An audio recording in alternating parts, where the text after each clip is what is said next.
Hello, everyone. Welcome to The Reason We Learn. I'm your host, Deb Philman. At The Reason We Learn, we aspire to be part of the solution. The purpose of this show is to take a good, honest, potentially painful look at the way kids are being educated. We know we can do better, and this is where we'll talk about how. Let's learn something.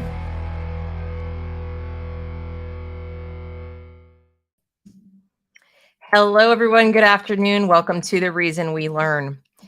If you are new to this channel and interested in being part of the solution to our education crisis and protecting children from predatory ideology, which is what we're going to be talking about today, I hope you will subscribe to be notified when I make new content or host live broadcasts like this one. Please also like and share this broadcast so as many people can participate live with us in the chat. If you're watching on the replay, thank you for watching and listening. And I know you will still get a lot out of this. Each of these shows is an opportunity to hear from people who are working to improve the lives of children, whether inside education or just outside where education touches the outside world. That is the case today. And this guest is no exception. Dennis Noel Kavanagh is a former criminal barrister, and he's now a commentator. He's one of the director of Gay Men's Network, a not-for-profit organization fighting modern forms of homophobia, one of which is the trans activist movement. He joins me today to discuss the willful manipulation and conversion of vulnerable children by the Mermaids charity in the UK. We're going to discuss what we can take away from the lessons of mermaids. It's still ongoing. As of today, there's big news for us to report. What we can take away from the scandal, what we can learn from this about ourselves, about our culture, so we can protect American kids as well.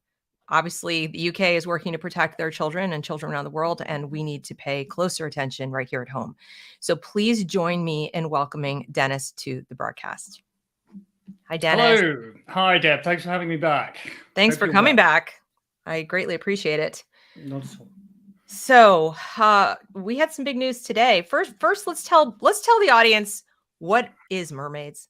They may not have even ever heard of it. Sure. Mermaids is a charity in the United Kingdom. It says that it looks after the interests of trans and gender diverse kids. So there's your first warning. It believes that there's such a thing as a trans kid. And it has been up till this week extremely powerful. It's been embedded in education, in health, where it's wreaked havoc at the Tavistock clinic, which had to be closed because it was not safe in the report of the clinician, Dr. Hilary Cass. And up to this point, if you criticised it on Twitter or raised objections to its obvious safeguarding, it's a safeguarding calamity, you would be cancelled. You would lose your account. I lost my Twitter account with some fairly colourful language saying that I wanted mermaids to be prosecuted. But I don't know if that's a good link to the big news today. Maybe you'll get it back. Yes, it is a good link to the news today. What is that news? Well, the news today is that a fantastic parliamentarian, Miriam Cates MP, stood up at questions to the Prime Minister and said, in the past few weeks, the Daily Telegraph has reported this lot are sending out breast binders, say breast flatteners, to children behind their parents' back. They're providing medical misinformation. One of their trustees has had to resign because of links to a pro-paedophile organization. That's a trustee. One of their social media guys is then found all over the internet posting pictures, which I suggest you don't Google, but they are, as you can imagine, pornographic in nature. So this very brave MP stood up and said, and there's a number of other things going on, basic safeguarding failures to do with children, which we can talk about later, and said, look, it's time for a criminal investigation. What's going on here is criminal. This is about children. It's very powerful. When she delivered the question, there was a roar in the House of Commons chamber. There was a roar of support, which I was very heartened by. And then our Prime Minister, Liz Truss, stood up and essentially said she could see the wisdom in it. In a bit of a politician's answer, but it wasn't the Prime Minister saying, no, that's transphobic. So really big moment in the UK to have this outfit, which has been untouchable up to this point. It's been sacrosanct up to this point, to have it threatened on the floor of the House of Commons with a criminal investigation. And You have to forgive me, Deb. A bunch of us sort of just punched the air because we've been going on about this. You've been working so hard. No one's been listening. It's all been, shut up, you horrible turfs. Shut up, you transphobes. We've been saying, but courts of law have been finding this place to be a danger.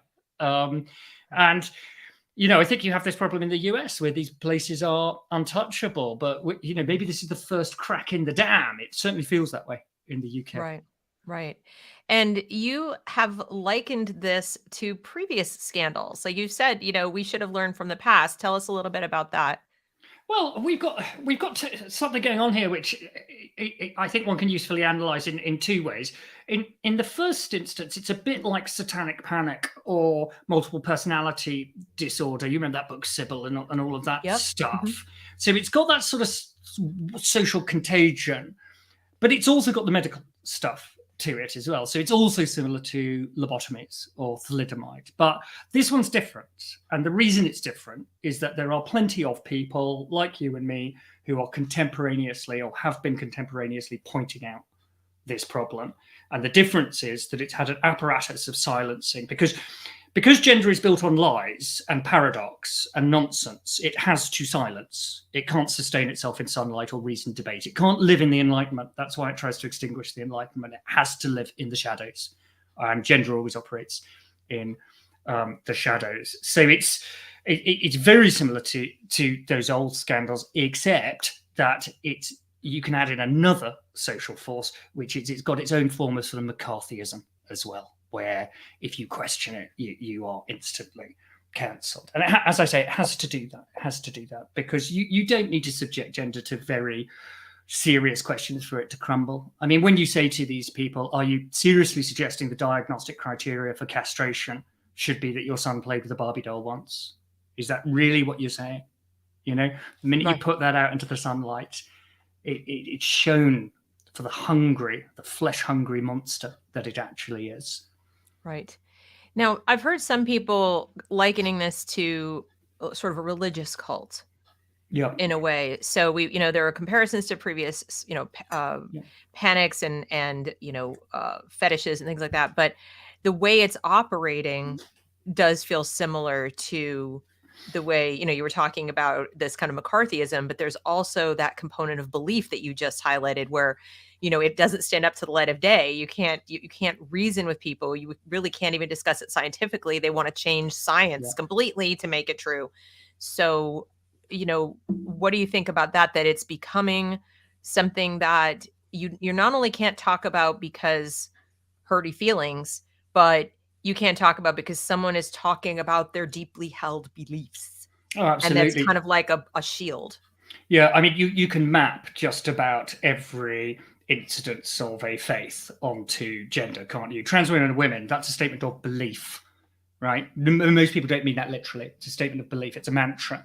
So it's got its mantras. It's got its sacraments. The first time you wear your breast binder or your first set of hormones, those are all sacraments. It's got its untouchable priest class. Certainly got that. You mess with the wrong person, you'll be cancelled. It's got a requirement of the belief in the impossible, which I suppose you could equate to transubstantiation. And you could take this transubstantiation metaphor further, can't you, and say it genuinely believes in the complete and unscientific changing of the human body. It certainly also has its heresies. We can see. Yeah, that's clear. That's clear. Yes. You and I are probably both heretics. Of course we are. Yeah, but very happy ones. And I'll tell you what it's really got, which is where it reminds me of Islam actually, and some Christian sects as well. Is it's got its apostasy. If you were a detransitioner, the hell you will get for speaking against the faith. Right. And it works quite religiously as well. When you get people together, there's you look at them on social media because it is. I often describe it as an aesthetic flesh cult because I think it is. I think it depends a lot on aesthetics. It puts a lot of value on aesthetics, and obviously, it finds sacrament in the flesh and the cleaving of flesh and the surgical cleaving of flesh, but it's a failed aesthetic cult. So it has to participate in paradoxical rituals. So someone puts up a photo of themselves and they look objectively hideous. And what happens? 200 people say, you look great. You've never looked better. And this is unreality, sustaining unreality. And it's the maintenance of unreality. And gender is a machine of unreality. It's an engine of unreality. What do we do with that engine? We throw little children into the gears of it, I'm afraid, is the bitter epitaph of gender. And enter mermaids. Yeah. And so take us, I know this is quite a saga from beginning to end, but can you give us sort of the high points of the timeline? Like who founded it, why, and then sort of like, how did we get here? How did it even get to be the kind of thing that's powerful enough that we have to consider criminal charges and put them out of business because they're doing some severe damage? Well, many, many years ago, Mermaids was a harmless little charity run by a little handful of parents who were confronted by the extremely rare cases, mainly of homosexual boys who didn't want to be boys. A good dose of that, I suspect, was internalized homophobia. Very few girls at that time, and it was a rather benign, nice little charity. Now, about 2015, two things happened. I think slightly prior to that point, a woman called Susie Green became the CEO of Mermaids. She's something of a famous figure in gender because she gave a TED talk in which she explained to the audience that she had a camp little boy, one of her four sons. She's got 4 kids, I think. I think he's one of her boys. He was playing with the wrong toys. You know, he was dancing around. He was being a little gay boy, basically. The father, she tells us, took exception to that, couldn't handle it, and so he was put on puberty blockers. Then given various bits of surgery on him. His 16th birthday, he was castrated in Thailand. She flew him over there. So 15-year-old on the plane. He's taken to Thailand and castrated on his 16th birthday. Did she ever explain why she didn't just let him grow up gay and tell her husband to sod off? Yeah, quite. She did. Because, you know, Mermaids is a homophobic hate group, right? And it's an anti-child hate group. It can't handle gender nonconformity because in the world of mermaids, if you play with the wrong toys, or if you do, you know, if you're not Action Man or Barbie, then that is diagnostic criteria that you need to be surgically and chemically corrected. So naturally, that's going to hit the constituencies that it has, which is kids that grow up to be homosexuals like me, or autistic kids. There's also an awful lot of kids who are in foster care or who are in government care who are getting hit on this. So there's a trauma link with this. Right, they have poor attachment. They want to belong, and they've come from, you know, terrible backgrounds. They've had to deal with a lot, and gender is often presented to these poor children as a panacea, isn't it? It's you take this. This is one of the things Dr. Hilary Cass was saying recently. You know, no one is looking at the comorbidities. No one's saying, well, is this kid bullied at school? So anyway, so it all becomes supercharged when Green takes over, and there's a confluence of events, which is her appointment and Stonewall, our big gay charity, or former gay charity, I like to think of it as, it sort of runs out of things to do after gay marriage. So what it does in 2015, the CEO says, we're going to embrace gender. She also says, we know we won't take all of the gay community with us on this, by which she principally means lesbians, but also stroppy gay men like me. But it's a risk worth taking anyway. So thank you, Ruth. We were only just both gay men and lesbians. We were only just back up on our feet after HIV/AIDS. You know, a lot of us are dealing with quite a lot of stuff from that. A lot of us, you know, have spent quite a lot of our lives at funerals and so on. And so we're plunged into the gender wars. So Mermaids starts pushing extreme gender ideology. And a lot of us in the gay rights movement aren't really paying attention because we kind of think, oh, we've got marriage, and we sort of just leave Stonewall to one side. We leave Mermaids to one side. And I think that was foolish of us in retrospect, actually. It was I mean, I wasn't involved in gay politics at all at the time. So when we look around a few years later, it's everywhere. It's in schools. Little children are being taught they've got the wrong bodies. They tend to be kids that are going to be growing up gay, or autistic kids, as I say, and care leaving kids. It's in government People are talking about assigned male at birth, assigned female at birth, all this weird nonsense. It's in hospitals. Suddenly, the NHS, our National Health Service, won't say the word woman. It's in higher education. It's just everywhere. It's spread, and it's spread in the shadows. It's taken everything over. So that was the position when this all started kicking off. About the time the magnificent late great Magdalene Burns starts making videos on YouTube, which is still available, to say there is a problem here, guys, and particularly to gay people, wake up, wake the hell up, because this is going to get worse. And we know the rest of the story, really, don't we? It infects the entirety of the public sector. The Enlightenment buttresses against unreason fail, just as they failed in McCarthyism, just as they failed in MPD or the Satanic Panic or whatever scandal you want to go to. And we are stuck with the unreason of gender everywhere. And the worst thing is, it is spread across the political spectrum. So if you're a left-wing man and you're a union man, your union will have trans-friendly policies. And if you're a big tech right-wing boy or girl, both examples, your big tech company will support this. It's everywhere. It's absolutely everywhere. So, and so they grew after Susie was appointed, and they got some pretty important endorsements. Didn't Prince Harry say lovely things about them? And so at what point did they start morphing into an organization that was extremely friendly to predatory type practices and people? Was it the taking on of these people, or was it just concurrent with her appointment? I think it's concurrent with her appointment and the rise of gender identity ideology, because, you know, the problem that they've got in gender is that their safeguarding is almost non-existent, as is becoming very clear, with catastrophic results where marks are cleaved across young bodies as evidence thereof. And I think there's a mix. You've got some very incompetent people and you've got some malicious people. But you know what? I was thinking about this the other day. If you end up with a child seriously harmed, I'm not sure I care anymore which one of those categories you're in. I think you're equally culpable for what has happened there. So yeah, but I do think that because a gender identity ideology is part of this awful intellectual dross called queer theory, which was dreamt up by inveterate paedophiles, frankly.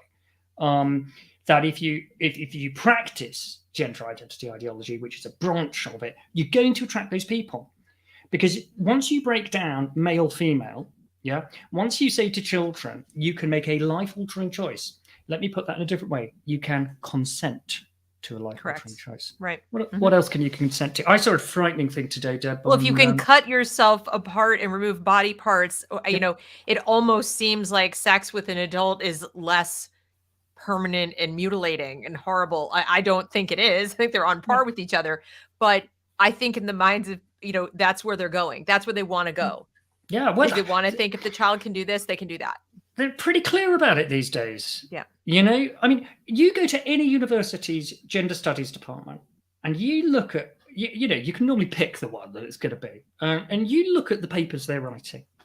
They're pretty open about this. And that was the case with this Mermaids trustee who's just resigned. He published a paper, I think it's his PhD, in which he compared, and forgive me, this is a bit well, I'll try and put it in language that isn't rude, but he talked about ejaculating onto or next to a child. And he said that was just the same, this is in terrible gender prose though, as doing so to a shoe, an inanimate object. He then went on to start to refer to the child as it, which I thought was the most telling bit in the whole thing. So an object, the child is literally objectified. That's classic queer theory. You can find that in most universities. We are funding this. Well, not only we're funding it, but if you look at the policies, the comprehensive sex ed policies, the inclusion, diversity, equity, inclusion policies in most American schools right now, they've adopted the queer theory definition of gender. So in other words, they're acting like it's not brand spanking new and completely different than it was defined 2-3 years ago in all the schools in America. So parents don't realize this. You have to go deep into the documents and look at their glossaries and look at their definitions of what is gender, gender identity, transgender, all these things. Yeah. And you realize it would be akin to taking the definition of, transubstantiation, a soul, heaven, hell, whatever, and like sticking it in school documents and saying these are facts. Yeah. And I don't think parents have the tools either to find that stuff without somebody pointing it out. You'd have to really dig in, or to understand what that means, that it's not true. That just because a school or some official politician or something put it into something, it's not science, it's a theory, and it's queer theory.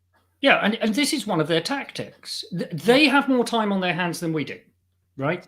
And they draft these enormously elaborate, almost unreadable documents, and they tack it in, they put it goes under the radar, and before you know it, it's absolutely everywhere. And this goes back to a document called the Denton's document. Denton's obviously the law firm who advised some of the scions of this movement that, look, there'll never be a public constituency for this. Everyone will always argue if they can see what you're doing. So what you need to do is sneak stuff in. And they famously did this in Ireland, where self-ID, so a man says, I'm a woman, and the law has to treat him as a woman, just on him saying that was snuck in along with gay marriage. So when Ireland had the referendum on gay marriage, no one realized they were voting for self-ID. In it goes. That's how this works. It's the same with the conversion therapy ban. Everyone thinks, conversion therapy is really bad. But if you actually lift the hood, because they play Orwellian word games this long. Yeah. They do so with the painful gay history of conversion therapy, which irritates the hell out of me, I can tell you, because they do like to parasitize and exploit my movement, which I've had enough of, as you could probably tell. But in that, they say, well, you can't, we must have a trans conversion therapy ban. What does that mean? I'll tell you what it means. It means we will prosecute any doctor who dares to say to a child, maybe you're not born in the wrong body, maybe you're a bit unhappy. That's what it actually means. So it's another word. Meanwhile, the whole medical community is converting probably gay children, pre-gay children, to be a synthetic version of the opposite sex, so that they and here's the thing, they aren't changing their sexuality. That's right. So in one breath, they will tell you quite openly that a trans identity has nothing to do with sexuality. They're completely separate. And in the very next breath, they lump them together, LGBTQIA, like everybody has the same goals and the same needs. And you could end up still having a gay child. They're just now going to have the physical appearance, in theory, of the sex that it wouldn't look gay. Well, precisely. It's completely synthetic. It's gay conversion by gender. It's give us your camp mincing little boy, and we will give you a simulacra of a female, a straight female, and vice versa across the sexes. That's precisely what it is. It predates on young sort of pre-homosexuals, as it were, where gender non-conforming behavior. There is just more in my community. There is. You do just, you're going to meet more camp guys who are gay than are straight. You're going to meet more butch women who are lesbians than are not. That is normal in my community. Right. Like, we don't have, it's only gender non-conforming if you take a heterosexual point of view. In my community, it's perfectly gender conforming. So yeah, it's an existential challenge. And it's actually an existential mission to medically and surgically annihilate and correct homosexuality. That's what it really is at its heart. Right. That's what it's doing to these kids. Now, this is you've mentioned already, what Charlie's saying, the reason queer theorists like Judith Butler write their stuff using a language that is so hard to understand, it's exactly this. They want to hide dangerous ideas. Now, every time I've brought this up, and I know you've brought it up many times, you'll get people, some people like Charlie who say, well, yes, of course, it's obvious they're trying to have this. And then you'll have other people say, oh, come on. take off your tinfoil hat. Why would people want, et cetera, et cetera? And I'm incredulous because I can't believe that we are here in 2022 with all of the history behind us, not just in terms of these types of scandals, but also just history in general of powerful people lying and gaslighting and other things to get into power, to hold power. Like, why is this so hard to believe? Well, it ought not to be. The evidence is right before our eyes. I mean, if people want to go and look up that quote of this chap talking about shoes and children, I've simplified it, but it's actually written across, 7 or 8 extremely prolix, elaborate sentences where there's no need for that. And I'm going to name drop at this point. I hope you don't mind. I quote my friend Douglas Murray on this, who says of Judith Butler, writing that bad has to be hiding something. And I think, don't you think? Right. Yeah, absolutely. That's precisely what it is. Look at Michel Foucault's writing. Look at Diderot's writing. I've read Mein Kampf. Yeah. Oh God. Slogged through that horrible thing. Now, granted, it was a Yeah. translation, but even then, I was like, yeah. And yet it's all there. Like, so in other words, just like this verbiage, verbal vomit, you can get to, once you get through these horrible sentences and ridiculous paragraphs, there it is saying, I want to take over the world and kill people. I mean, it's like, it's pretty much in there. It's just worded in a way that makes you want to stop reading it. Remember, I speak as a former fraud prosecution barrister. If you explain a pyramid scheme simply, you'll never con anyone. The way that you con someone is you take simple things and you make them complex. Because if you do that, do you remember? I don't know if you remember the Lawyer's song in Chicago. He says, if you keep them way off balance, they'll never see you've got no talents. Keeping people off balance is what this is doing. Yes. And it's making people second guess themselves. And it's making people shut up. Gender always tries to get people to shut up. And this is another one of its silencing techniques, because people don't want to be seen to be stupid or not understand things, or and you meet more and more children now, at least I do in my work, who are, let's say, 10, 11, 12 years old, and they'll say things like, well, I haven't yet decided what my gender identity is. I'm actually encountering more than a few kids who act like it's, I haven't decided what my favorite music is. I haven't decided what, and so what this also tells me is that the confusion they're sowing in the schools by introducing the queer theory and the gender theory to 6-year-olds, like, what are your pronouns, is to let them believe that this is just like any other choice and that they should choose it, not just can, but should, because mom and dad, they're wrong. And the doctors too, they don't know what they're talking about. And so I wonder how much Mermaids is supporting people, literally encouraging children to believe they are trans. So not just, we're going to take the gay children and we're going to trans them, but we're also going to go take the straight children and the average children and the children who have nothing really particularly going wrong other than, puberty is kind of scary. So is growing up and the world is confusing, and pull them into, if you want to be in the in crowd and you want to be in this warm and fuzzy club. Come over here. Plenty of evidence they do that. James Essis of the Thoughtful Therapists group on Twitter has catalogued the sort of appalling material that they put into schools. One that he put up recently had a thing for kids saying, you can be a happy rainbow LGBT person or Q or whatever. And that was one side of the picture. It was really colourful. And then there was a black and white one, and it was raining, and there's a little girl, and she's got no umbrella, and she's soaking. Or you can be cis and straight. This is an obvious message, and exactly. This is like cult. It's like cult recruitment, but it's also like cultivating a new set of customers, isn't it? It's also quite obviously indoctrinating the young. So there are these really very sinister shades of the Cultural Revolution to it, because it's not just, we've discovered a new wonderful thing called gender identity, you should go home and share it with your parents. It's actively saying you should denounce your parents. And this is getting very Chairman Mao right now. And it's okay to lie to them. We have video now where we're with a presentation in ASCA, the American School Counselors Association, teaching the counselors to tell the children to lie. Yeah, but that is in the heart of it. I mean, going back to the Mermaids story, their forums, in order to get on the forums, there's a letter of complaint from a mother that's available on Graham Linehan's Substack. And it's extraordinary. In order to be, so you're a child and you want to get on this forum. If you want to get on it, one of the requirements at the time where she made her complaint was, well, you must have an email address, but your parents mustn't be able to access it. Why would you say that? Why would that be a requirement? Because for all mermaids know, the parents are fully on board with this, or the parents are sitting next to them or supporting them. Why is that a requirement?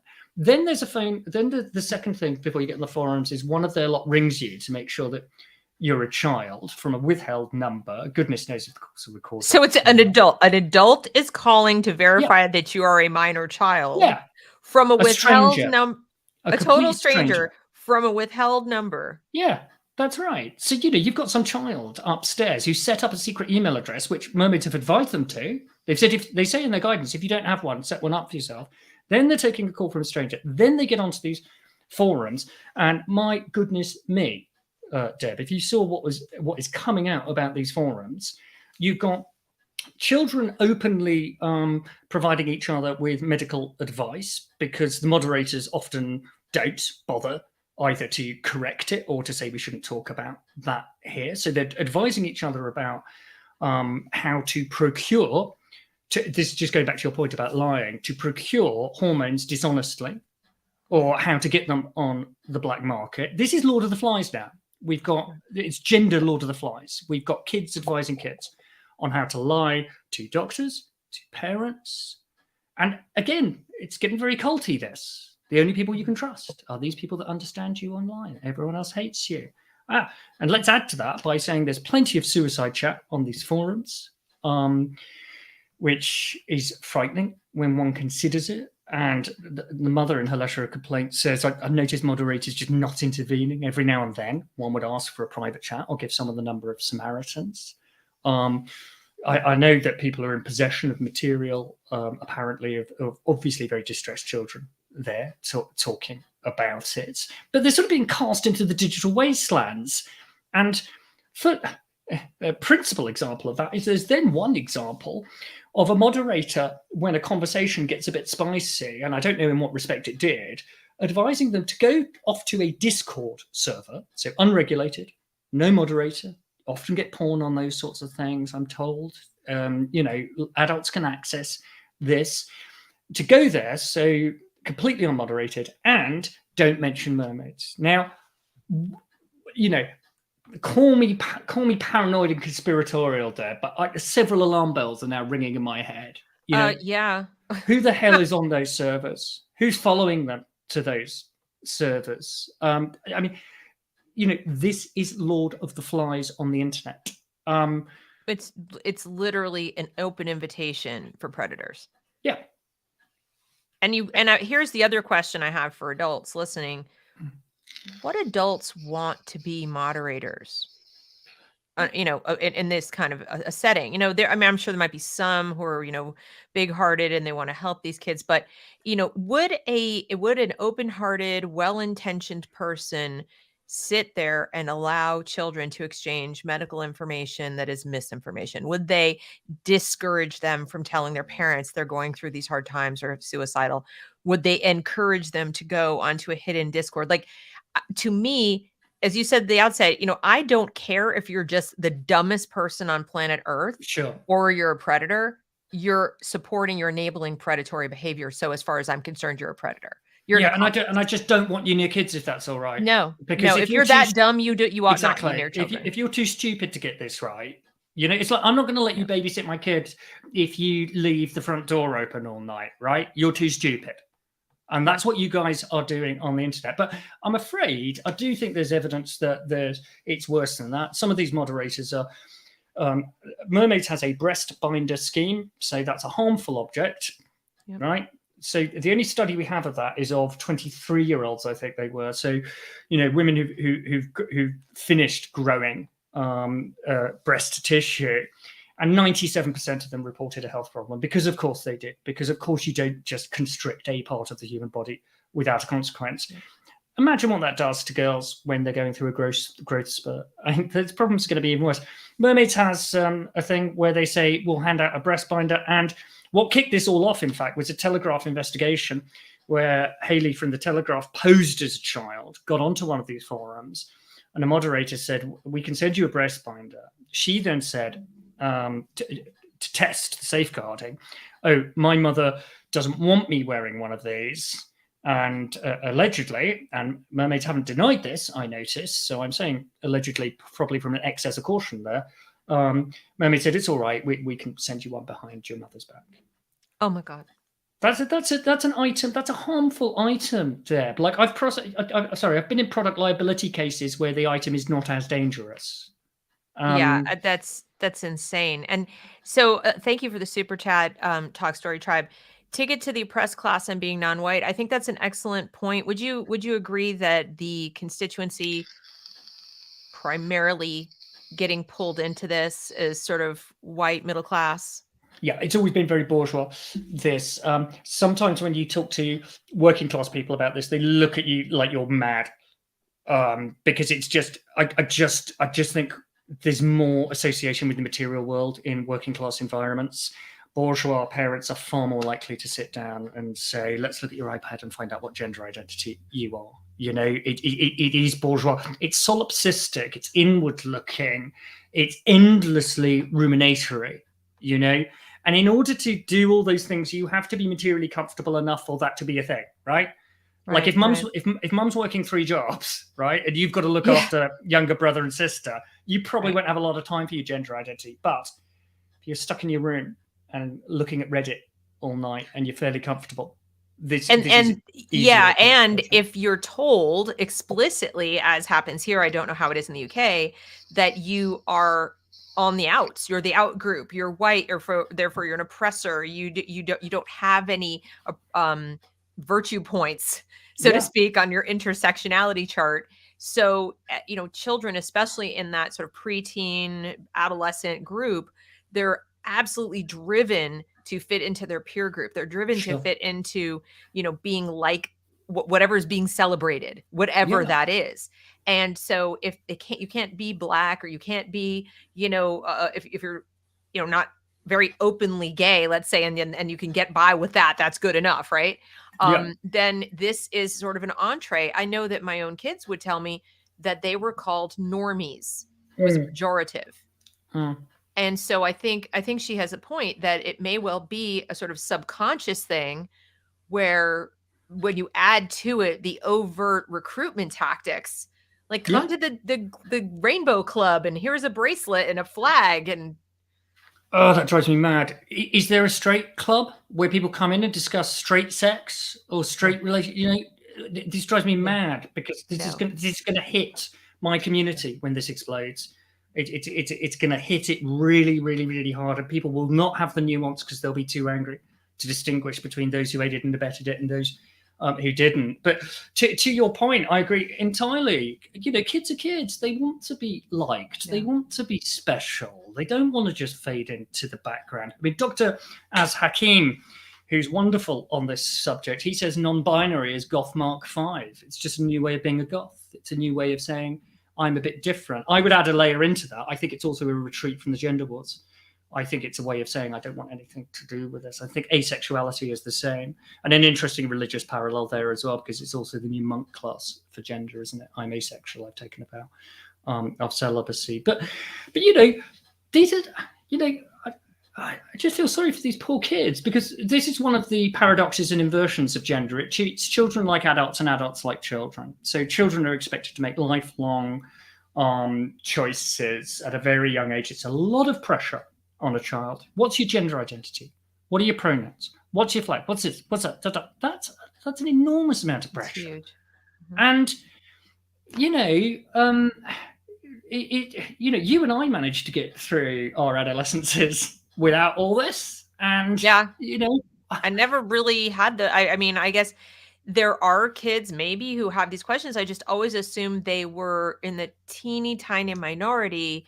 And I think one of the reasons that these people get away with what they're doing is they take a tiny, like, sand-sized grain of truth that there are genuinely confused children out there in the world, one out of every who knows what million, I don't know, 100,000 And they may need someone to talk to, and may need some help, may need some counseling because they're genuinely confused. But then they overgeneralize the danger that all children are in because they might be that child. They overgeneralize the amount they can do to preempt it, prevent it, help, whatever. And we let them do it because we want to be nice and kind. Yeah, they just lie. These suicide statistics are lies. Right? They're complete lies. Then they tell the kids, oh, the hate crime's gone up by 2,000. When you look in the hate crime statistics, the hate crimes are someone misgendering someone on Twitter.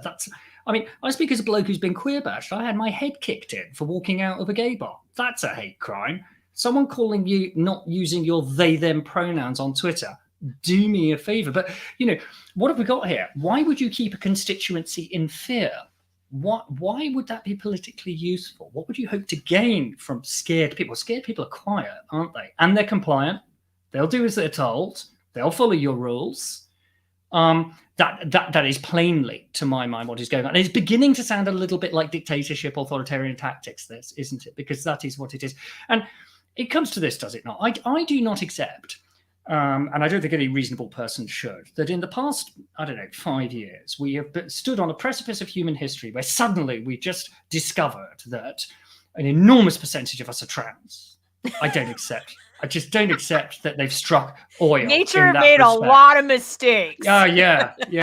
I really do not accept that human society has radically changed. I think what's happened, in fact, is a cult has gone into schools, has scared the hell out of children, and I do consider them victims of this. So I'm often quite forgiving of the young trans rights activists because I don't think they had a choice in this. And frankly, I think if I was this age, I could have been caught up in it easily because if you've been fed this, and you've got to remember, it's not just schools. In this country, you turn on the BBC, the British Broadcasting Corporation, you will see trans propaganda. Oh my God, it's Netflix, Hulu, it's everywhere. Yeah. You cannot turn around without seeing it. There's only one message these kids are getting. So, and what's it doing? It's actively recruiting people to its cause because it enjoys power, because queer theory is about power. It's about language as power. Queer theory is a form, it's sort of connected to Marxism. It doesn't have the material reality bit of Marxism, but it certainly understands everything as a power struggle. And you can see that when you look at what it teaches these poor kids and the pressure it puts on them. Now, you have described this movement or whatever as sort of like a hydra. That if you cut off one head, it just has four more, and it grows another, whatever. So, let's say you're successful in shutting down mermaids or getting them criminally investigated and finding out who those hidden trustees. By the way, audience, you can't see who their staff and trustees are. You really couldn't, I think, ever see their trustees, but you now can't see it at all. And they have this little self-pitying message of due to the just terrible abuse that our staff are taking. So, but you would think, okay, that might be staff that you could reach directly. But if you're a trustee of an organization, and you don't want anyone to know I'm a trustee of this charitable organization, isn't that kind of a red flag? Where are we on safeguarding, right? Yeah. I'll tell you what, these people are in charge of an online forum because the trustees are in charge of the charitable trust. They're in charge of mermaids. They're in charge of what happens on that forum, but I won't tell you who they are. That's like saying, I'm going to book you a babysitter, but I won't reveal their identity to you. Like, I don't think so. I don't think that's normal. Also, that was their first reaction to all this. And, this is a really horrible thing that's come out in all this. Because as you say, it is self-pitying. Mermaids have shown no concern, no capacity for organizational learning, no concern for the children they have damaged, which is writ large across their history. Their concern has been for themselves, their organization, and their reputation. They immediately went to, their first reaction was to hide all the trustees. I see today they've been providing statements. So there's a woman called Jamila Jamil, who's an actress, who's a fairly strange character. She released a statement in support of mermaids. And then a trans-identified male who has said some very homophobic things in the past, called Munro Bergdorf, also released a statement. They're almost identical. They've been provided by mermaids. So mermaids are now handing out press lines. And I do want to say that, this isn't just a few forums on the internet either. I'm, our centre, I call it the gender abattoir, or the former gender abattoir, our gender identity clinic, the Tavistock, which Dr. Hilary Cass has just ordered to be shut because it is not safe. The head of safeguarding there, Mrs. Sonia Appleby, took them to a tribunal for safeguarding concerns, for whistleblower. She was a whistleblower, and she raised homophobia as a concern. She said there are parents coming in here who are openly homophobic. Mermaids are putting pressure on staff to just trans these kids. When staff are saying, oh, I think the parents might be homophobic, or I think the child is probably gay and can't handle it, mermaids saying, no, just trans that. So they've had their nose, and Susie Green, the head of Mermaids, used to have a meeting once a month with all the doctors down at the Tavistock. That cropped up in that case. It also cropped up in our big detransitioner case, Kira Bell, where they were all over the pleadings, where the court observed, why is this charity having such an effect on what's going on? When it was finally shut, the Times described what was going on there as ideological medical malpractice. And that is exactly what was going on. I should also say, it's not just in health. The High Court Family Division, a High Court judge had to order in a contact case, so contact is a bit like access type cases, had to say where a mother wanted to trans and a father didn't. High Court judge had to say, Mum, you cannot let mermaids have any more contact with this child, or you actually, because their influence is so malign. And they've been getting away with this sort of stuff for years. But I just want to emphasize their reach. It's not just schools. It's also, or historically, it's been hospitals.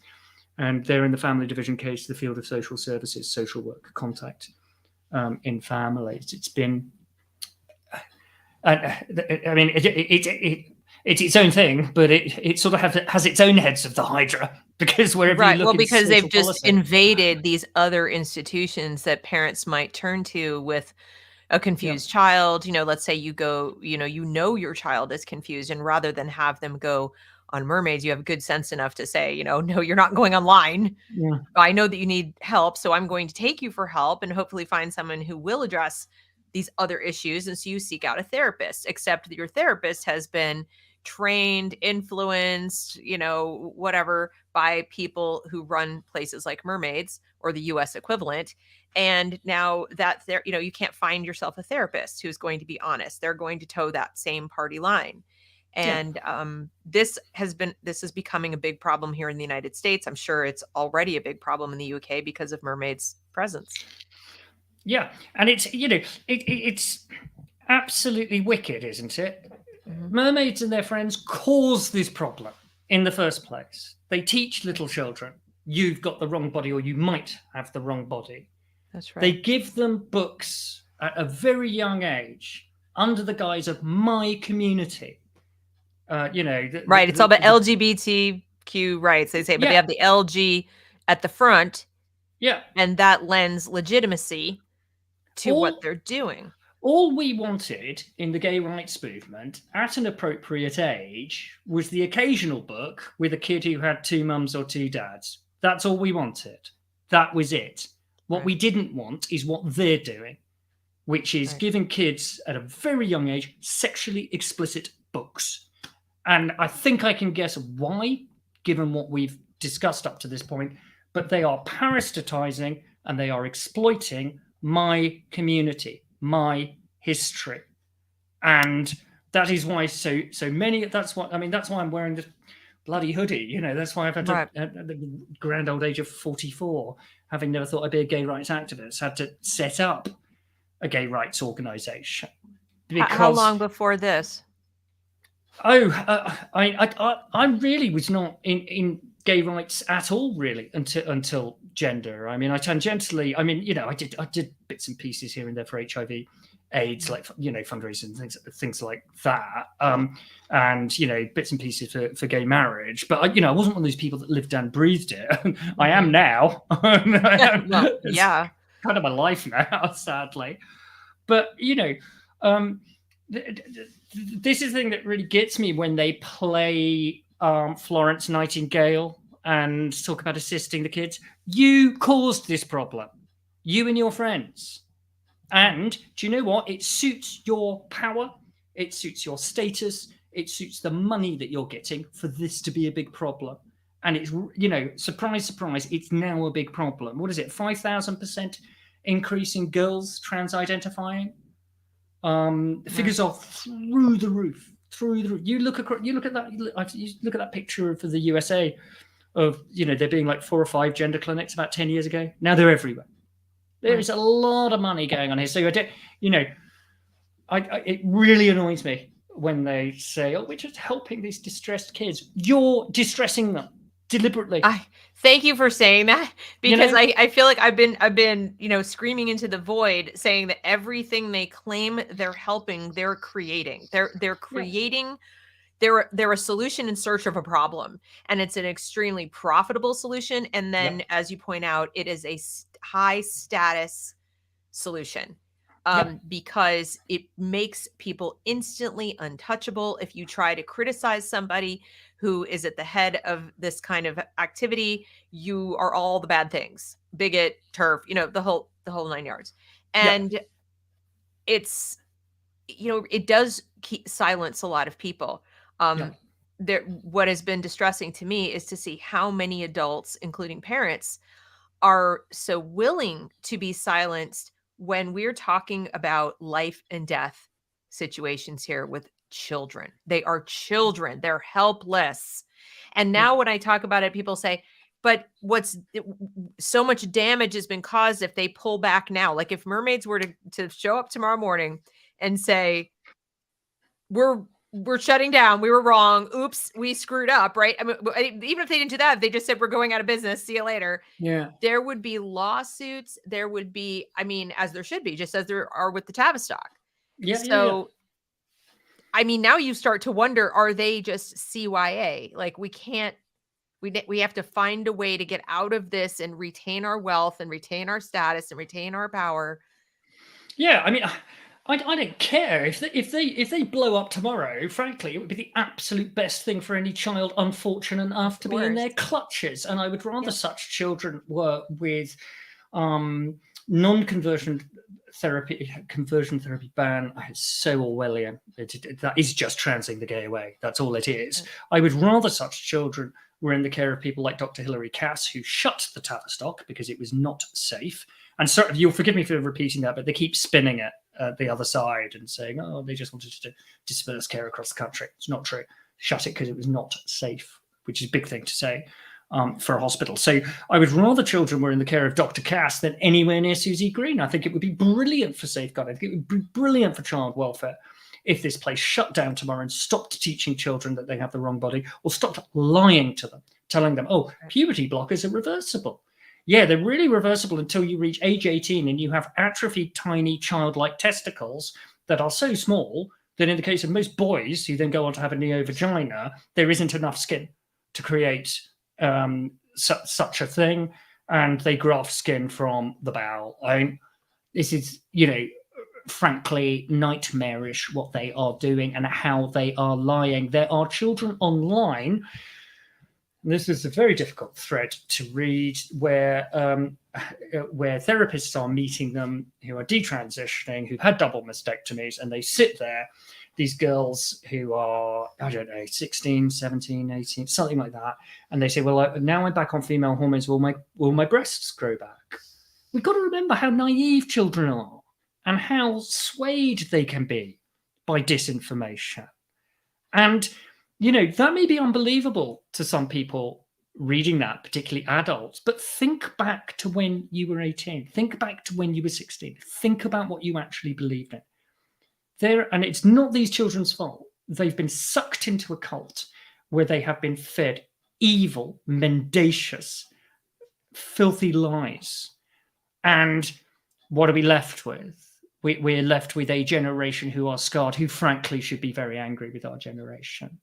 And I'm sure they will be. And what, I think people need to think about, where are you going to be in the tale of history? Which side are you going to be on? Because people will look back, the children will look back, and there's no good outcome for those who have been sucked into this. So as far as cutting off these heads or looking for the mermaids equivalent, Yeah. whether it's in the UK or even in the United States, what are the things you would advise parents to look for or to be on the lookout for, that something is not legitimate, or, that they just shouldn't have their kids be anywhere near? Well, I don't think any child should be anywhere near any of these organizations, is my first line. So the first point I would say to any parent is this. Remember, the con man always makes simple things complex, and the con man then separates you from your money. Okay. Okay. Now think about your child like it's your money. Okay. Think about it in those terms. So the minute you hear a teacher say, "Oh, we've got a problem here, and I'm going to send you to an expert," the answer is no. I'm not. I'm their parent. I am the expert in looking after them. All right. I do not need to go to an expert on the internet, because if you look at these experts, Yeah. and if you look at the lack of qualifications, or if you look at the fact they've been doing this 5 minutes, or if you look at the paucity or the poverty of the material they create, I would say to any parent considering this, do not let go of your child. Do not hand them over. Please do not hand them over to some internet service, some rainbow happy, gay rights friendly. These are dangerous organizations, and they will teach your child voodoo. They will teach your child to lie to you. They will teach your child to hate you. They will teach your child that they are under siege, and the only solace for them, and the only salvation for them, are these people on the internet, because they are a self-sustaining cult. You cannot hand your children over to cults. If you have a problem, if you've got a child with a serious psychiatric problem, you see a psychiatrist, you see a child psychiatrist. That is what you do. Okay? And research them as well. Oh my God, research them. You make sure that you see someone who is not wedded to transing the gay away. Okay, Right. or to otherwise indulging painful fantasies. Treat this like you would treat anorexia, or treat it like you would treat a child who'd started cutting themselves. Right. What Do not affirm, because you're now concretizing their delusions. Precisely. Don't do that. And for goodness sake, do not trust a group on the internet that say we're experts in this. Because you think back to, I don't know if you probably remember this, Deb, I certainly do. We had a real problem a little while back with these mutually reinforcing groups for anorexia and for self-harming on the internet. And that was the early warning sign for gender. Yes. That's what that was. It's another form of self-mutilation. It's just you're mutilating, they are mutilating from the inside, not so much the outside, where the cutting is the outside. But you'll often see, even in the pictures that surgeons will put up of their top surgeries, you'll see the child with cutting scars, and the child is screaming for help. Yeah. And they do a mastectomy, or they castrate them. And it is just absolutely barbaric. But the other thing I would say too, to add to that, is that parents, as Dennis is pointing out, most of the people involved in this work have about 5 minutes of training. I mean, they do not know, if that. Okay. And so the people in your school who are just mouthing these precepts, and they're saying, we affirm and we do these things, whatever, they are not only not experts on this on your child, because that's a given. No one else is an expert on your child the way you are, but they are the dead last people that you should be going to for any kind of advice about anything to do with raising your child, period. Yeah. They're barely qualified to teach your child to read and write and do arithmetic. The last thing you need is to have them affirming delusions of your 7-year-old or your 8-year-old. So when you see in your school, this is our policy, or your state has a policy that says we affirm and we recognize the deeply held beliefs of the child, run. Don't walk, run away from that place. You can't opt out of those beliefs. You can't just sign a form and say, I opt out of you doing this to my child, because it's embedded in their belief system. Yeah. And go back to first principles. Yeah. I'm sorry I keep repeating this, but the con man making the simple complex. Fall back on what you know about kids, right? Kids know who they are. kids can tell you the truth of who they are. We had to stop kids eating dishwasher tablets as an internet craze, right? Yes. Sometimes we have to say to kids, no, you can't play with the barbecue or the stove or eat the bloody dishwasher tablet. Look at how many TikTok crazes involve children harming themselves. Go back to first principle, because your first principle is that a child is a child. We must stop treating children like adults and adults like children. We have to get this right. We have to go back to normality, to sense. And I would also say this of teachers, if I may. Look at how many of the crazy people on TikTok going on about neo-pronouns tell you they're an educator. There is something going on in the teaching profession at the moment. We've just had a teaching union over here propose a new definition of transphobia that would make it transphobic to discuss women's rights. Okay? That's how mad it is. Because it would say that the teaching of something like the suffragettes, for example, is transphobic because it's only because it would have been biological females at the time. So, look at the profession that is approaching you, and just remember how captured that profession is, and now how dangerous certain members of it are. So do not accept these referrals. For goodness sake, don't go to the equivalent of Mermaids in the United States, because they have a vested interest in your child being unhappy.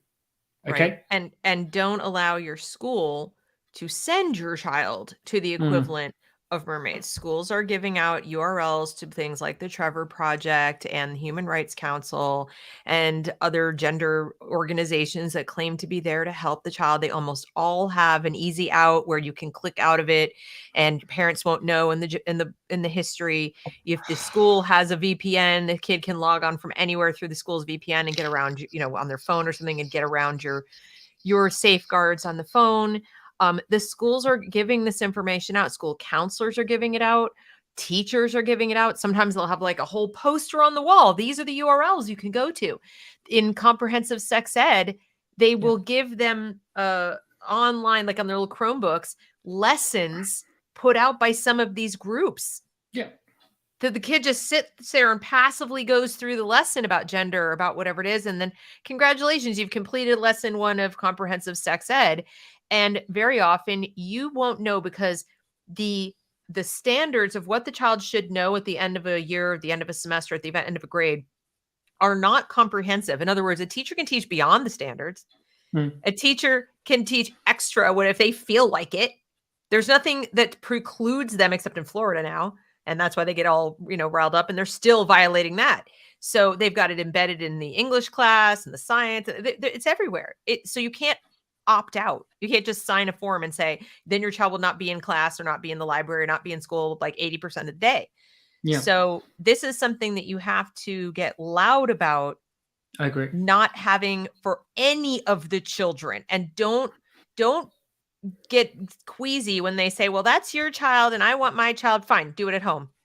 And I'll tell you what, I mean, if I can do any good here in terms of an American audience, if you're feeling nervous about making that objection, use me, use gay men like me. I don't want my child taught this because it's homophobic. Yes. Right? It's teaching my child that boys who are not stereotypically masculine, who like dancing or music or playing with dolls or hanging around with the girls, it's teaching my child that they should be surgically or chemically castrated. And gay people have a real problem with this. So I don't want my child taught this because I'm not a homophobe, and I'm surprised that you're teaching it. So if I can give you an argument, please do, because that would be my argument if it was my child. And it's also true. So it's not, you're not even saying anything that isn't true. And challenge things that don't make sense to you, or for which there is no scientific evidence. When people tell you that, queer is a thing and this is a thing and that is a thing, and it's in the school, challenge it. don't just accept what's there because they're a school. Schools don't know everything. They're not always correct. They put forth the information that the people who build the school or, run the school want to teach. You don't own that. They're also very vulnerable schools, because what I'm hearing from teachers in the United Kingdom at the moment is you get an explosion of kids coming in saying, I'm trans, because they've all been on the bloody internet. And the head teacher sits there and says, I have no idea what to do. Oh, look. Look who's knocking at the door. There's mermaids in Stonewall. Who, for a small price, there's always a price. This is a business, right? It's vested interest. It's in their interests for your children to be miserable, right? They'll say, well, here's your complete solution. Here's your complete package. And they read out the Stonewall and the mermaid stuff because they think they're doing good, and so on.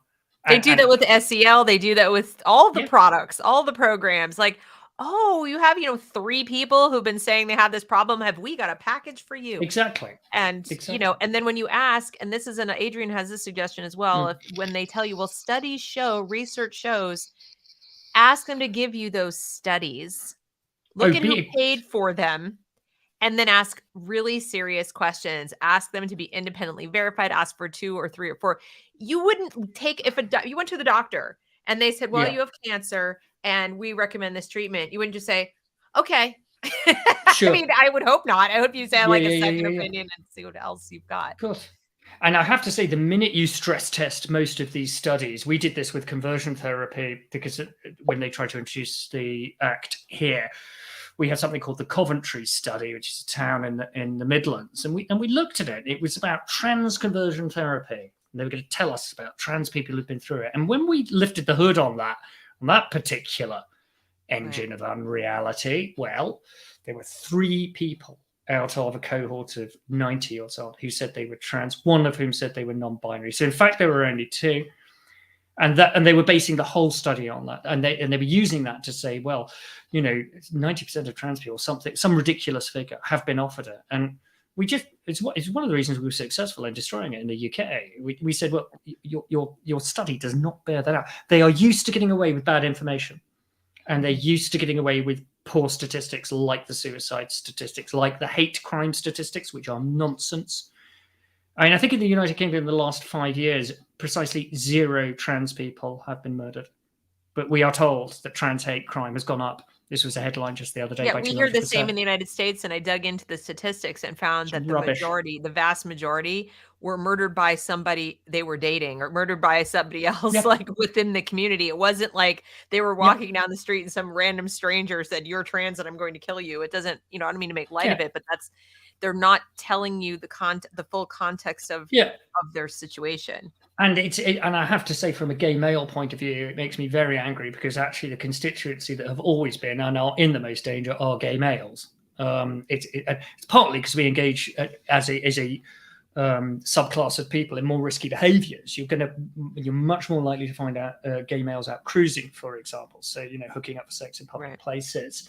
And in fact, we had a murder fairly recently of a chap in Wales where that was. And we don't do anybody any favors when we lie to them.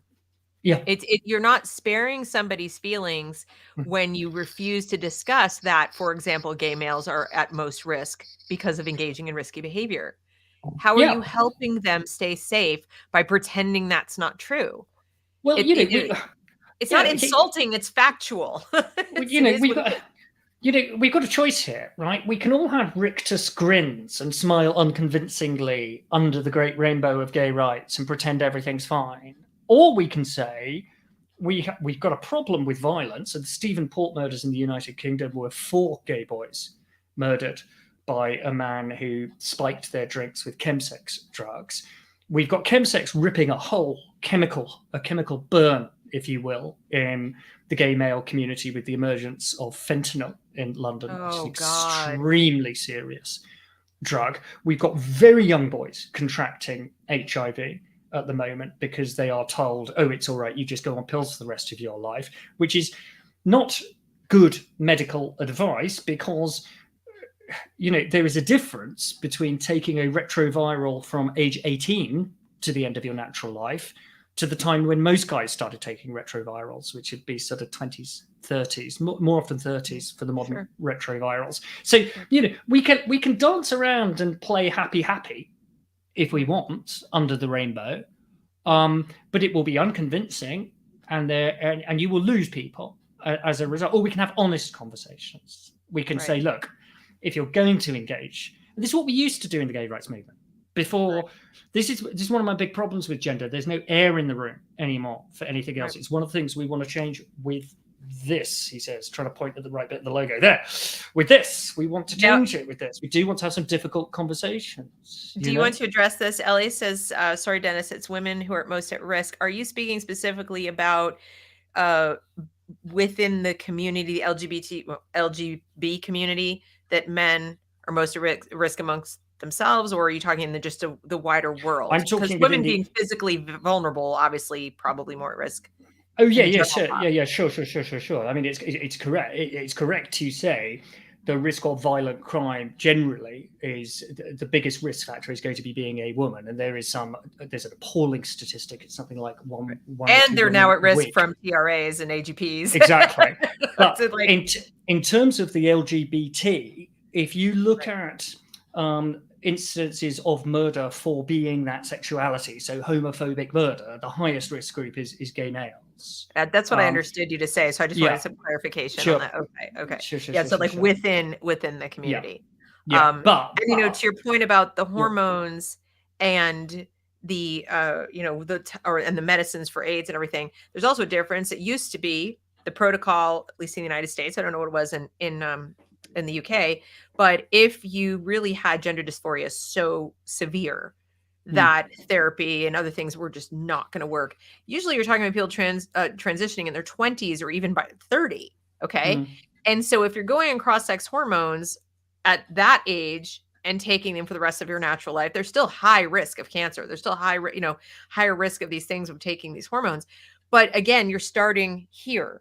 We have zero long-term data on what it is like for someone starting pre-puberty with the blockers and then the cross-sex hormones like right away, 18, and taking them the rest of their natural lives. I mean, it is galore. It's an experiment on little children, on some of the most vulnerable children there are. Children who are probably isolated because they're gender non-conforming, children who have homophobic parents, autistic children who can't make mates normally, and the only friends they made was through gender, children in care who've been mistreated all their life. They are now guinea pigs in an open-air live experiment on little children. And to say we don't know the risks is, in some senses, it's euphemizing the matter. We know that the adolescent brain is no good at long-term decision making because the prefrontal lobe hasn't settled, and it doesn't settle until your 20s, and it's a bit later for boys than it is for girls. So we're messing with that. Some of these kids are getting osteoporosis now in their 20s. As you say, cancers galore. Then you add in cross-sex hormones. Testosterone is very good at causing heart attacks. That's what it does. It's a stress. It's a stress hormone. It can. I've had a testosterone imbalance before, and it was horrible. It felt like my heart was going to beat out of my chest. It's not pleasant. If you put estrogen into a boy, it's very good at causing strokes. Really good at causing strokes. There's a wonderful endocrinologist whose name escapes me, who did a long form interview about this with Benjamin Boyce that is worth looking up. And so if you Google like Ben Boyce endocrinologist, it'll probably come up. And he goes through this. So what have we got? We're experimenting. Then we are casually providing drugs that can have the most devastating effects. And do you know what? This is not dyeing your hair. This is the human endocrine system, right? We're giving them to children who are at the point in their lives where they're about as bad as you are ever going to be, other than when you're like a toddler and literally incapable. Okay, though you look like you might be capable, maybe you have a vocabulary that's big enough to sound like you're capable, but your brain is so like incapable of making long-term planning decisions. And if you add to that the comorbidity of being neurodivergent, like being autistic, where you're farther behind in terms of maturity of your brain as well as your emotions, it's utterly ridiculous that we would even consider doing this. And you would, I would think, automatically assume, or should, that any adult allowing this is abusing the child. Literally abusing a child. That you would say that you were abusing a child if you asked a child to sign a contract for a loan. Okay? This is their body. It's what it is. You know, there are going to be cases, and I've seen cases where I'm absolutely convinced it's Munchausen's behavior and the parents enjoying it, and the trans kid is the latest fashion accessory. I've also seen parents who don't know what to do and are a bit exhausted and a bit knackered and just going along with it. And, you know, and I've seen some parents who don't like it and are powerless to stop it. But whether we call it abuse, whether we call it neglect, whether we call it the opposite of that, so trying to fight it, the end result is the same.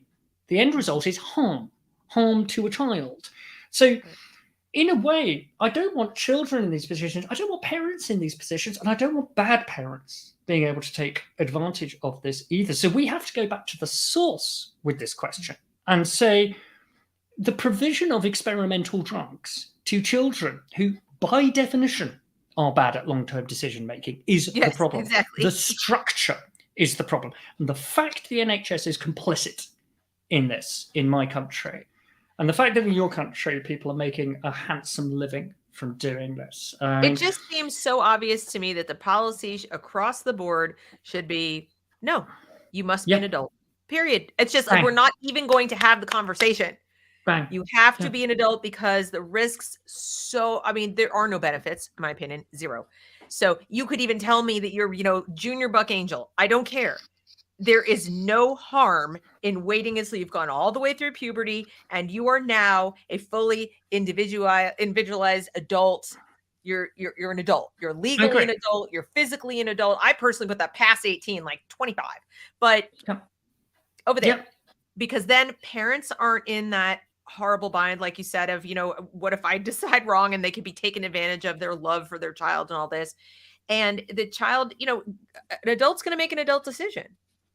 But at least they're properly, or hopefully properly equipped to do that. And they can outgrow whatever might be a function of them being immature and confused and vulnerable. So I just don't see any harm whatsoever in just making it. And I'm not big on this should be illegal. Okay. That's like, you won't hear that very often, but this is one of those cases where I'm like, this should just be illegal, period. Well, we just have to do the utilitarian calculus, don't we? And say, look, for every one buck angel, there's going to be 500 detransitioners. Bang. The decision rather makes itself on pure numbers alone. And, you know, it's worth analyzing, why was the trans kid created, right? Because I tell you what I see. I see a bunch of hulking great AGPs who would never have surgery in the first place, demand, so they can play Nurse Ratched or Florence Nightingale, demand that kids have this irreversible surgery so they can pose as the great caregivers. They would never have surgery. They would never have their penises inverted, these blokes. I know what these blokes are like. And Tish did a wonderful interview with Graham Linehan yesterday where she said all this stuff about, oh, I wish I'd transed in my junior years and so on. She said, I don't believe it. I think what these are men excusing a porn addiction, because in fact, the pathway into trans has been porn. And if you acknowledge that, and if you confront it and you get to the fetishistic root of AGP, and you know, what else can it possibly be? It has to be fetishistic. Right. It is a fetish, isn't it? We can't dance around that. That it is literally, I am sexually turned on by dressing in this way. That makes it a fetish, right? But they don't want to say that. So instead, we get this fairy tale about, oh, I've always had a gender identity. If only I'd had it when I was a kid. No, mate. This is because you spent too long on the internet. That's what's happening here. And it's because, and men, I go with Professor Camille Paglia on this, men are particularly vulnerable to porn saturation because men are more visual. Right. They're much more visual than verbal. And visual stimulus, this is why men consume pornography. And it's why the porn market looks like it does, Yeah. Well, it's just something that every time I approach this topic or I see news about it, or whether it's mermaids or it's stuff here in the United States, this more than anything else upsets me. Like all the stuff that's happening in the schools, around the academics, everything else is terrible. But I get to this and I find myself having thoughts that are quite dark. Like I want to it's not good, but I don't know if you've ever read Richie Heron, who goes by the Twitter handle name of Tulip. He's a male detransition. Yes. We're getting the boys now. Richie did a harrowing thread about what this actually means, and what it means is, and he won't mind me saying this because he published it on Twitter. He's a very brave, brilliant guy. He did a wonderful interview with Blair White, which I really recommend people watch. Where I think Blair was very moved by what was said. But, he described, well, it takes me half an hour to urinate. I have no sexual function. I can't even have receptive anal sex because I don't have a prostate that can be stimulated. I have zero sexual function now at all. I have dreams about still having my penis. And I was talking about Mick Clive, who I do a podcast with, called Queen's Speech, if anyone wants to watch it, by the way. It's wonderful, you guys. Thank you very much. But Clive had 30, he's retired now, but had sort of 30 years in nursing and lecturing nursing. And I was just talking to him about Richie's dream, and he was about still wishing, dreaming that he still had an intact body, which apparently is a very common dream with detransitioners. And Clive said to me, that's a bereavement dream. That's what that is. He's going through the process of bereavement. It's you get these sorts of dreams, where people have lost a loved one. So I'm not surprised it drives you to anger. It drives me to absolute wrath when I just get so I don't know whether it's my humanity, whether it's being a parent. I couldn't possibly tell you because I was already a parent when I first learned about all this stuff, so I can't even go backwards and think of what I might have thought. But I just feel this kind of rage. And when I hear people, like I'll watch video from the protest last weekend, I guess it was in Anaheim, where Billboard Chris was there outside of a pediatric conference. And there was a mom there talking about her child and how, I just want my child to be happy. And this is what they're totally reversible, whatever.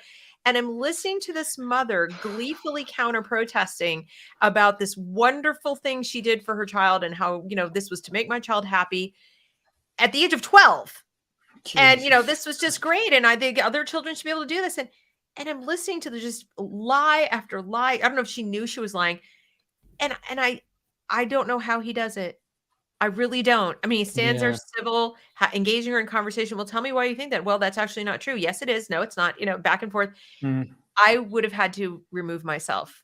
I can relate to that a lot, Deb. I mean, there's a reason I don't have a Twitter account. I do have a bit of a temper, and I really pride myself in not using ad hominem and all those kind of things. But if I were physically in the presence of a person like that, I would have to excuse myself and go as far away as fast as possible from that person, because I would probably find myself screaming. I would just. Yeah, I think the thing with that is, maybe a few years ago, you would say to yourself, well, actually, there's only a small corner of the internet, like Magdalene Burns or something like that, talking about this, or Exelancic explaining, of course, puberty blockers aren't reversible. But now, today, for people to be mindlessly repeating lies, it's why I no longer have any patience with gay men who are not fighting this, because it's out there now. Homophobia has been recognized as a safeguarding concern at these places. There are enough gay men like me pointing out that this is an existential attack on homosexuality. You've only got to search the words cis gay on Twitter, and you will find the most appalling homophobia you have ever seen.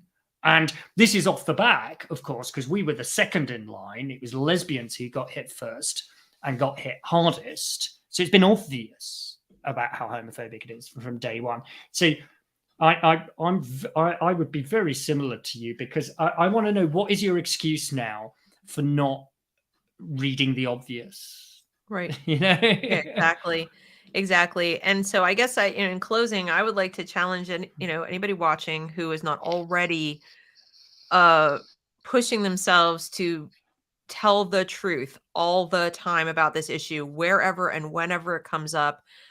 If you are active, if you have children in school and you are active, whether it's school board meetings or you're active in, pushing back in parent groups, stop worrying about hurting somebody's feelings. These children are being physically brutalized. They are being mutilated and destroyed, killed, really. And because we don't really know how many will end up committing suicide. I don't even want to, 10 years, I don't even want to know. That it'll be staggering. There's a reason that we call people survivors of child abuse. I was talking to Dr. Kerry Black about this today, and she said, we use that word because not all of us make it. And I know that from prosecuting this stuff, where the boys and girls turn up off their face on heroin and not all the witnesses there, because some of them don't make it. It is that serious. I would just say, shout as loud as you can if you possibly can. But not everyone can. Not everyone has that spirit. And look, if it's an anonymous tweet here or there, if it's an anonymous blog or a journal, if it's just a friendly chat with someone to say, look, I've heard a few things and I'm getting concerned about this.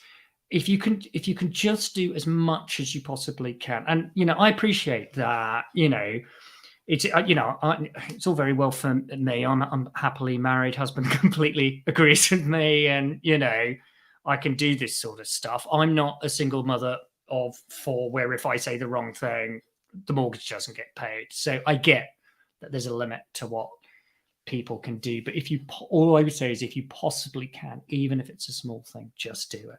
Just do it, because this will require citizen activism. It will require, this has come from the top down. This came from the academy. It's coming from unions. It's coming from big business. It's coming from big tech. Those are all bearing down on us little people. We have to stand up to it. Yeah, we have to, because the kids are the kids need us. They're helpless, and I mean, even teenagers, they're so confused. They're not in the right mind, and they're being made less in the right mind by these adults. So so I guess, and do you think mermaids will fall? Do you think that it'll be shut down like Tavistock? I think it's heading that way. I mean, once an MP on the floor of the House of Commons says, I want a criminal investigation, and the Prime Minister sounds like she's pretty up for that, and the Prime Minister's, whatever else people say about her, she's very good on this issue. I think there's a good chance. If I was a trustee of Mermaids tonight, I would be ringing up the CEO and saying, we need you to resign by tomorrow, because if there is a criminal investigation, there will have to be a criminal investigation of the fiduciaries, that is to say, the people in charge of the trust, which are the trustees. So I think it's just ratcheted up. I mean, you never know in the gender wars, do you? You never know what's going to happen one day to the next. But I think it's looking bad for them. And I have to say, it is delightfully ironic that it's occurred just at the point where they tried to shut down the LGBT Alliance, our only charity for same-sex attracted people in the United Kingdom. I mean, a positively Shakespearean turn of events. Yes, that is wonderful. It's, sometimes the good guys... Sometimes the good guys get one and, get a win. And that's nice lately, because it seems like it's been a while. But Dennis, I can't thank you enough for coming and spending this time with us and helping my audience, mostly in the United States, but thank you to those of you who are in the UK for tuning in. Understand mermaids as sort of an example of what goes on. It does go on here in the United States by other names too. So be on the lookout. And, cheers to you for everything that you've been doing, and everyone over there has been doing. I try to keep up as much as I can. And folks, if you want to see some true heroism, follow the gender wars in the UK, because they are badass. Like, for lack of a better term, we're talking about some women and some men who are just like you know, I gotta say, I pretty full on. No, I love it. I love it. I really wish we could get more attention. Our press doesn't report any of this. So if you're not on Twitter and you're not paying attention, you wouldn't see it. So go on Facebook, follow Dennis on Facebook, follow his Substack, listen to the podcast, and you'll catch up on it and be inspired. The main reason I want you to do this is not just for information, but I really think when you follow these people who've given testimony, who've stuck their necks out, who've gone to protest, who've risked going to jail, who've gone to jail, you'll be inspired. And that's what you need right now, is to feel like, you know what? I want to be in that club. Also, I think if we crack it in the UK, I think there's going to be a ripple effect. So please, if you're in America, if you want to sample some proper delicious insanity, check the UK Weird War 1, the gender wars. But also, we do have some very funny GC people. Like, often our threads are quite funny. So definitely check them out. And thanks to everybody for coming. Again, if you're watching on the replay, thank you so much. Please like, share, comment, subscribe, and I'll put show notes down below after the show that will include links to Dennis's podcast, Queen's Speech, and also to a document that has like some timeline information and things like that. It'll help you better understand this specific scandal. So thanks, everybody. I hope you'll have a great afternoon. And thank you.